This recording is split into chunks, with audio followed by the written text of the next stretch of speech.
स्वागत है आप सभी का आपके अपने YouTube channel determination study platform में। दोस्तों आज हम बात करने वाले हैं कक्षा 12 के बायोलॉजी के ऐसे प्रश्न पत्र के बारे में जो 2025 में यूपी बोर्ड ने खुद अपने ऑफिशियल वेबसाइट पे जारी किया है। तो इस क्वेश्चन पेपर को जरूर पढ़ करके जाइएगा। ये मॉडल पेपर आप सभी के लिए बहुत ही इंपॉर्टेंट है। तो सबसे पहले बात करते हैं समय की। तो समय 3 घंटा 15 मिनट आपका रहने वाला है। आपके पेपर में 70 नंबर का आपका पूर्णांक होगा। इस वीडियो को शुरू से लेकर के अंत तक देखिए, एक एक चीजें आपको सभी पता चल जाएंगी, कैसा आपका पैटर्न रहने वाला है आपके बोर्ड एग्जाम का।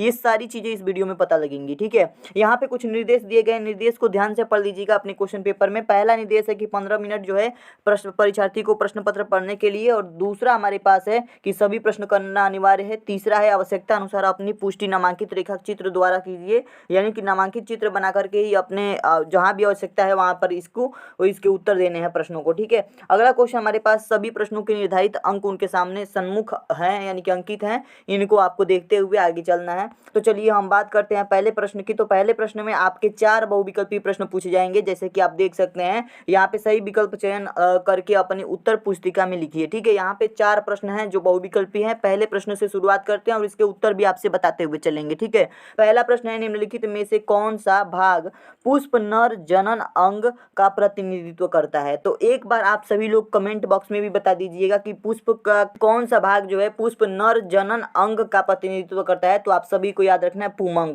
कौन सा ऑप्शन सही होगा? पुमंग। पहला ऑप्शन आपका बिल्कुल करेक्ट ऑप्शन हो जाएगा। ठीक है, अगले प्रश्न की बात करते हैं। तो ख नंबर प्रश्न है मनुष्य में संतान का लिंग निर्धारण होता है तो किसके द्वारा होता है? पिता के गुणसूत्र के आधार द्वारा होता है। तो पिता के लिंग गुणसूत्र से जो है मनुष्य में संतान का लिंग निर्धारण होता है। तो सही ऑप्शन आपका ऑप्शन नंबर चौथा हो जाएगा, क्योंकि आप सभी को पता होगा कि पिता के लिंग गुण की बात करें तो एक्स और वाई होता है। एक्स से निषेचन करने पर लड़की होती है और वाई से निषेचन करने पर लड़का होता है। ठीक है, ये बात आपको पता होगी। अगले क्वेश्चन की तरफ मूव करते हैं। तो अगला क्वेश्चन आप सभी के सामने जेनेटिक इंजीनियरिंग का उपयोग होता है। ठीक है, तो किसमें किसमें होता है? पहला ऑप्शन है चिकित्सा में, दूसरा है कृषि में, तीसरा है इन दोनों में, चौथा है किसी में नहीं। ठीक है, तो जेनेटिक इंजीनियरिंग की बात करें तो चिकित्सा में भी होता है और कृषि में भी होता है। तो इसमें सही ऑप्शन आपका तीसरा हो जाएगा, इन दोनों में, यानी कि चिकित्सा में भी और कृषि में भी, दोनों में इसका प्रयोग होता है। अगला प्रश्न आप सभी के सामने निम्नलिखित में से किसे भारत में जैव विविधता का तप्त स्थल समझा जाता है। तो इसमें से कौन सा ऑप्शन से जैव विविधता का तप्त स्थल पूछा जा रहा है? तो आप सभी को याद रखना है पश्चिमी घाट को। ठीक है, पश्चिमी घाट को। तीसरा ऑप्शन आपका सही ऑप्शन हो जाएगा। ठीक है,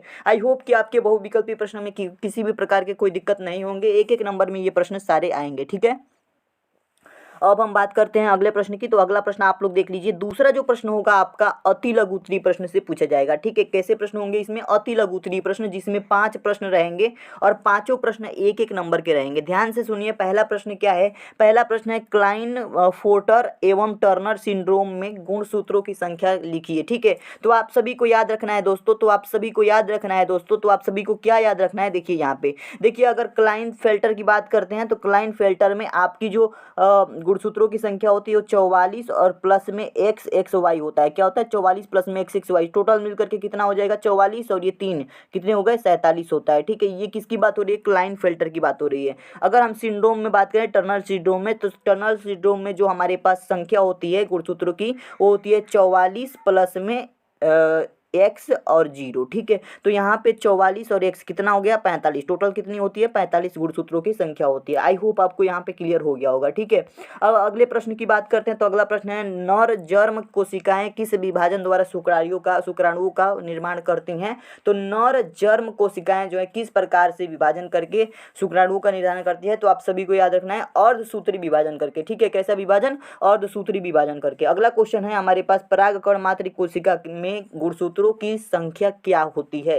परागकण मात्र कोशिका की बात की जाए तो इसमें जो गुणसूत्र होते हैं द्विगुणित होते हैं, यानी 2n। ठीक है, 2n होते हैं, द्विगुणित होते हैं। आई होप कि आपको क्लियर होगा।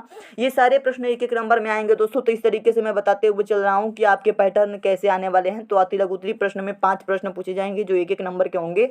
आगे बात करें तो लघु उत्तरीय प्रश्न में टाइप नंबर 1, लघु उत्तरीय प्रश्न का टाइप नंबर है तो टाइप नंबर फर्स्ट में आपके 5 प्रश्न पूछे जाएंगे जो 2-2 नंबर के होंगे और यहाँ से आपका 10 नंबर क्लियर हो रहा होगा। ये तीसरा प्रश्न है आपका।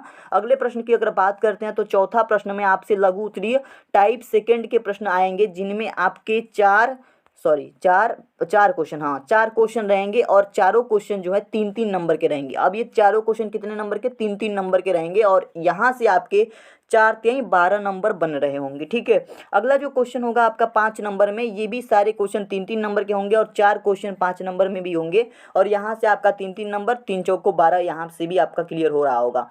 अगले प्रश्न की बात करें तो छठे प्रश्न में आपसे कुछ टिप्पणी लिखने के लिए या अंतर लिखने के लिए पूछ सकता है।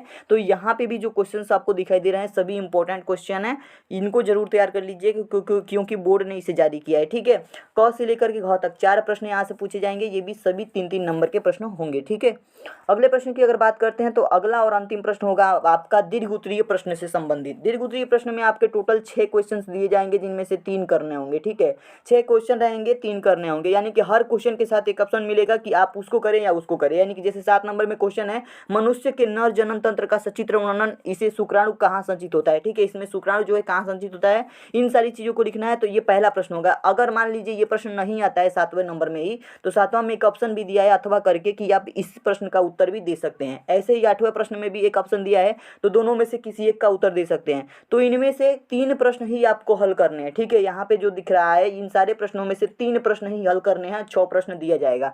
तो ये जो दीर्घ उत्तरीय प्रश्न होंगे ये टोटल 5-5 नंबर के रहेंगे, तो 5×3 15 नंबर यहाँ से आपका क्लियर हो रहा होगा। आई होप कि आपको ये पूरा पेपर समझ में आ गया दोस्तों। बस इतना ही आपके पास क्वेश्चन पूछे जाएंगे और आसान ही क्वेश्चन पूछे जाएंगे। जो मैंने टॉपिक आप लोगों को बताए हुए इंपॉर्टेंट, उन्हीं में से प्रश्न आने वाले हैं। आई होप कि यहाँ तक कोई आपको दिक्कत नहीं होगी। इस क्वेश्चन पेपर को आप upmsp.edu.in से जाकर के डाउनलोड कर सकते हैं और इस क्वेश्चन पेपर के पूरे सॉल्यूशन को आप लिख करके तैयार कर लीजिए, क्योंकि बहुत सारे ऐसे प्रश्न हैं जो आपके सेट में भी आ जाएंगे। आई होप कि आपको ये सारी चीज़ें क्लियर हो गई। मिलते हैं एक नई वीडियो में दोस्तों, तब तक के लिए धन्यवाद।